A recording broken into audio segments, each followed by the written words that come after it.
Hey everybody, it's Mad Mark with a Mad Mark Minute on my show, The Mad Mark Show.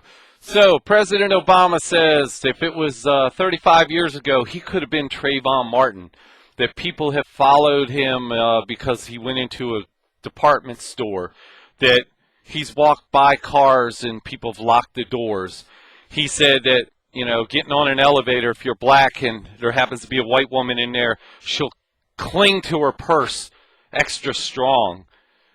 Well, you know what, Mr. Obama? The problem is the black community's guilty for a lot of this, okay? That's the truth, and you don't want to hear it. You don't want to hear it.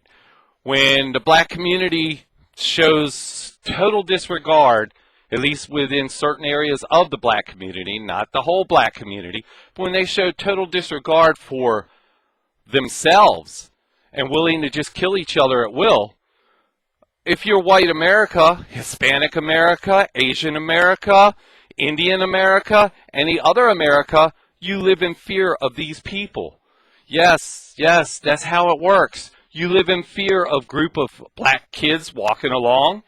You live in fear of a black kid who's behind you, a black man who's behind you. This has been perpetrated by black folks. You love the word folks. I'm using it. Black folks are the problem with this. And black folks also will not talk about this. It always has to be the victim. Black is always the victim, and it's not always the victim. But yet, time and time again, the black leaders will get out there and they'll push and they'll say, you know, this is all about race. This is all about race. Well, you know what? You got to look at both sides of this issue. And people are afraid of blacks in groups, blacks by themselves, because of the history of what blacks do. You know? Now, with all that said, there are plenty of black people out here who aren't threatening, don't try to be threatening, and just go about their lives. And we get that. But what you got to do is you got to stop playing the race baiting game. Because the truth of the matter is, everybody else is afraid. They're afraid. And they're afraid because of what they hear. When we hear about the Chicago murders, it puts fear in people's hearts. Okay? That's the truth. But yet, the only thing that we'll get out of an Al Sharpton or a Jesse Jackson, and now you, Mr. President, is this white people don't understand blacks. No, the country doesn't understand blacks. We don't understand how 91% of blacks are killed by blacks. We don't get it. We don't understand it. You address that issue. You stand your ground on this specific issue. And then everybody else can talk to each other. People don't want to be afraid of each other. Nobody does, no matter what color you are. Oh, and as far as profiling, if I saw a group of skinheads coming by me, I'd be worried, okay? And I'm white. If I saw a group of Klan coming, I'd be worried because I'm white. If I saw a group of a bunch of punk kids who are white, a bunch of punk kids who are Hispanic, I will be worried, okay? That's nature. That's human nature. It's called a defense mechanism. We all have that trigger inside us. But you guys just want to take it and make it a black and white issue. And you're going to say, you said you guys. All right, then I'll be more specific. Blacks want to use it as a trigger for racism. And it's not. It's a basic human nature. You want to get defensive. You want to make sure you know that you're not going to be hurt or killed. And that's realistic.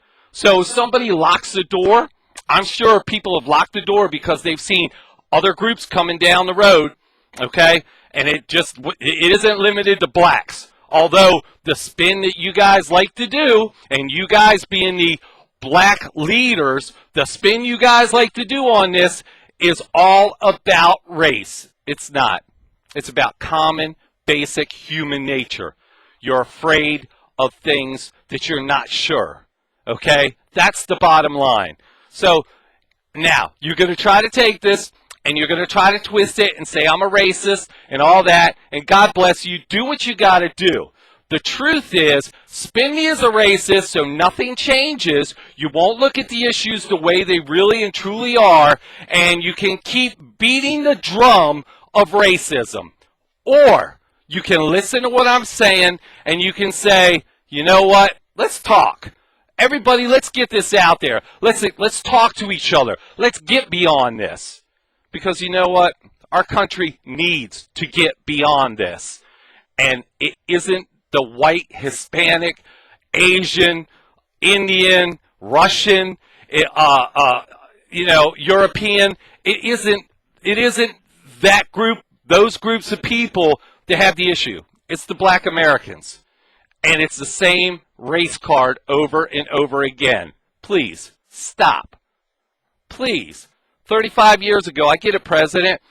I'm your age. I understand.